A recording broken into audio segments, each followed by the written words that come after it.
They kicked in my door as I was making coffee. The leader pressed a gun to my head, steel cold against my temple.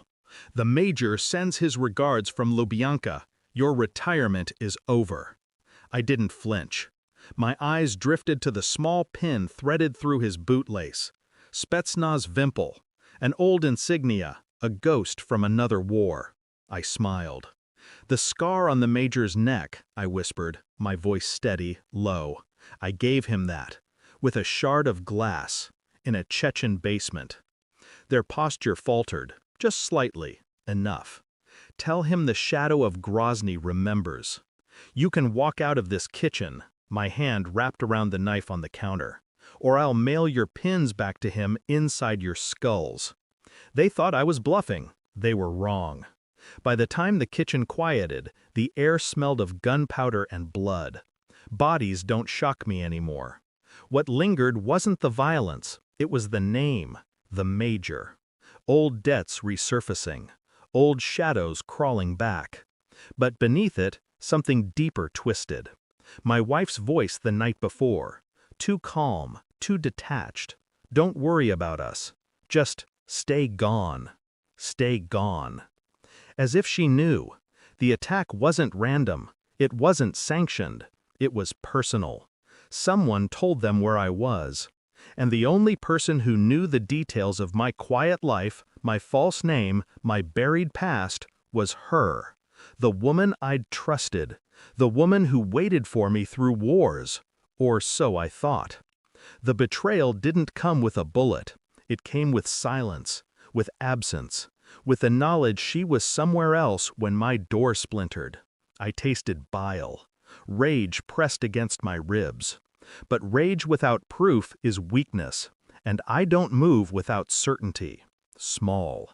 Bank accounts, unfamiliar withdrawals, hotels under false names, jewelry charges I never saw, phone records, hours-long calls to a number saved as work.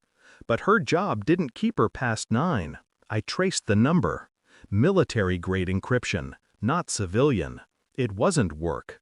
It was him. The major. My chest hollowed out. She wasn't just careless. She was deliberate. She handed him my location, my life. I visited places she'd been. Quiet surveillance. Men's shoes under her desk. Cigarette butts with Russian paper. The fibers of betrayal woven into her daily routine. Every breadcrumb led to the same conclusion. She hadn't been mine for years. She had been his. The file came together slowly. Photographs, bank transfers, messages pulled from encrypted channels. Her handwriting on a receipt tucked into his pocket. I didn't confront her with anger. I confronted her with silence. At the kitchen table, I slid the folder across. She opened it, pages spilling, evidence suffocating. Her face drained of color. Her lips parted but no sound came. Finally, she stammered, I had no choice. I lifted a hand. She fell silent. Her excuses meant nothing. Her tears less than air. The proof was already written. And she knew I had read every word. The woman who once swore loyalty hadn't simply betrayed me. She had sold me. And worse, she sold me to the only enemy I'd left breathing. I didn't scream. I didn't hit her. I didn't even raise my voice. I reached into the folder and removed one last photo. Not of her, of the major. Recent, smirking, cigarette in hand, his scar visible against his neck. I laid it before her, the ink still fresh. Her hand trembled when she saw it. I already know where he is, I said quietly. And I know how you got to him.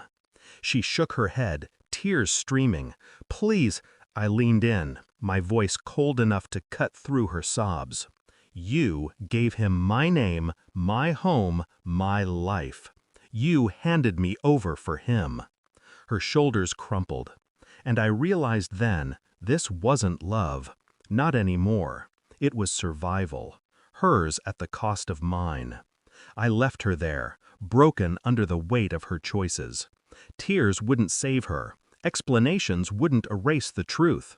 I packed nothing but the tools I needed. The war wasn't over. Not yet. I will finish it the way I finish everything. Silently, precisely, without hesitation. Her betrayal didn't wound me. It sharpened me. Because betrayal is a gift. It strips away illusions. It leaves nothing but truth. And the truth is this. She gave him my life. But now I'll take his. I buried my marriage that night, not in the ground, but in the silence between her sobs. Thanks for watching. Don't forget to like, share, and comment. Subscribe now to Cheating Stories Insight World for more amazing stories.